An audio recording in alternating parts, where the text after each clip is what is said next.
Chemistry time.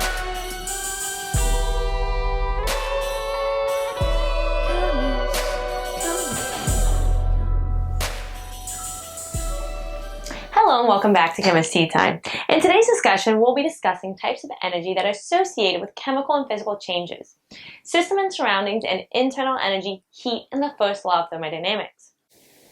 Thermodynamics is the study of energy and how it is absorbed or released as a result of chemical reaction or physical transformations, and is part of the branch of science known as thermodynamics. Thermodynamics is the scientific study of heat in all forms of energy, such as mechanical, electrical, or chemical energy. When studying energy and its transformations, you must identify the system, which is the part of the universe that is being studied.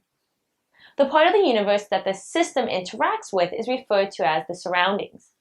When studying a system, there are three different types: an open system, closed system, and an isolated system. An open system can exchange mass and energy with its surroundings. A closed system can only exchange energy with its surroundings, but not mass. Finally, an isolated system cannot exchange mass or energy with its surroundings. We'll be using these terms throughout the upcoming discussion to describe how systems interact with the surroundings. The two main types of energy are potential and kinetic energy, which can be further divided into kinetic energy, which is the study related to motion of an object, and one form that kinetic energy can take is as thermal energy, which is the average kinetic energy of the particles in a system. In contrast, potential energy is the energy that is stored and has not been used. The energy stored in a chemical bond is a form of potential energy. Let's distinguish between thermal energy and heat.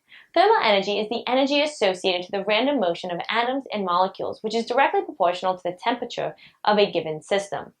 As temperature increases, the movement of the molecules and atoms increase as a result, and the greater the thermal energy is. Temperature is a quantitative measurement of how hot or cold a substance is, where a higher average kinetic energy is a result of atoms or molecules moving and vibrating quicker and are considered to be hot. Whereas heat, which is denoted by Q, is thermal energy and is transferred between matter at different temperatures. Keep in mind that heat is the transfer of energy, and we typically say energy is being absorbed or released when referring to how energy is being transferred. Heat transfer occurs when two separate systems come into contact with one another and are at different temperatures. The system at a higher temperature will transfer heat to the other system until both come to thermal equilibrium. The temperature and average kinetic energy of the hottest system will decrease, while the second system will increase its temperature and average kinetic energy. When referring to chemical reactions, we can classify them as either exothermic and endothermic processes. When a chemical reaction occurs and produces heat, this is known as an exothermic process, and the system is transferring thermal energy to the surroundings. For example, the reaction of powdered aluminum with iron 3 oxide generates considerable amount of heat and can melt steel. This reaction is known as a thermite reaction and is an exothermic reaction, whereas an endothermic process requires the heat to be supplied to the system by the surroundings in order for the reaction to proceed forward. In these reactions, thermal energy is transferred from the surroundings to the system. One such example is the decomposition of solid mercury to oxide to liquid mercury and gaseous oxygen.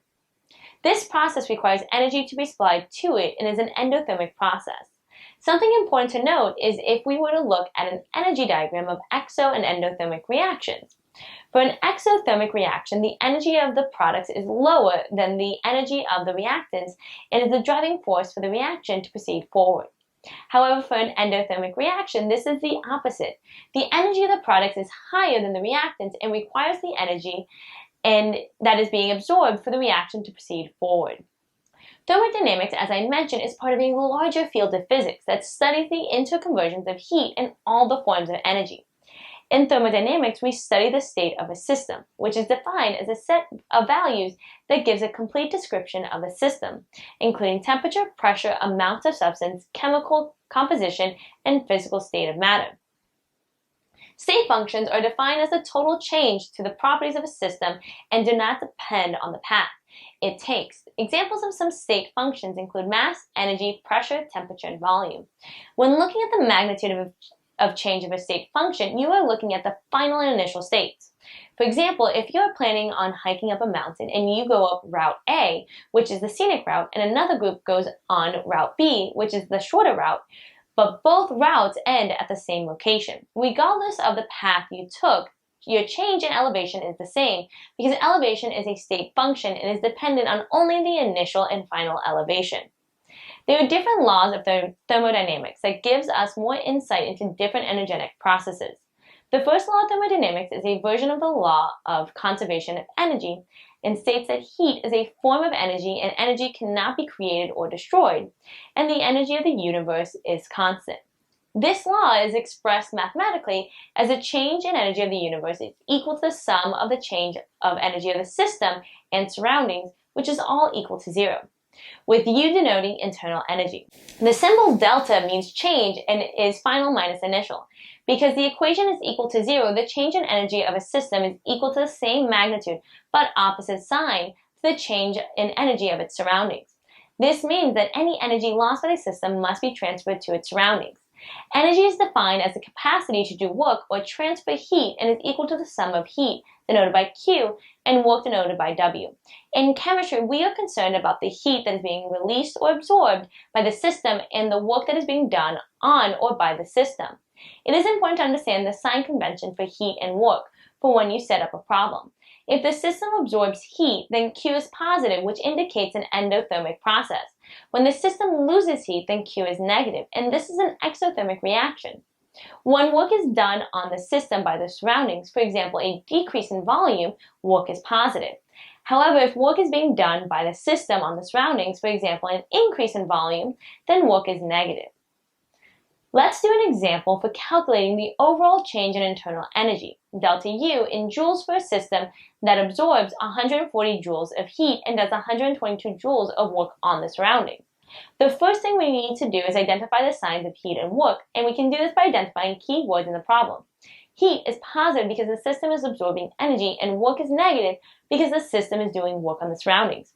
So the overall change in internal energy is 18 joules.